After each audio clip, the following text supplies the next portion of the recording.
Guys আসসালামু আলাইকুম। তো বড়া বাজ হয়েছি, তো মাশাল্লাহ বড়াটার একেবারে তালেরই কালার। এটা হলুদ, একবার একটা টাটকা হলুদের মতন, কাঁচি হলুদের মতন, কাঁচা হলুদ যেরকম বাংলা যেরকমের একটা হলুদ একটা ভাব, ওইরকম ভাব। আর খুবই টেস্ট হয়েছে। এই তাল যে গলাইছে, এই যে আশ্বাস রয়েছে, আমরা একটু ছোটো ছোটো করে ভাজছি। আপনারা আপনাদের মন মতন বড় করে ভাজতে পারবেন,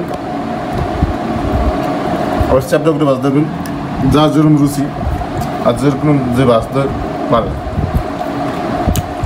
তো ভিডিওটা আমাদের ভালো লাগলে লাইক সাবস্ক্রাইব করে পাশে থাকবেন। ভালো থাকবেন, সুস্থ থাকবেন, রাখি।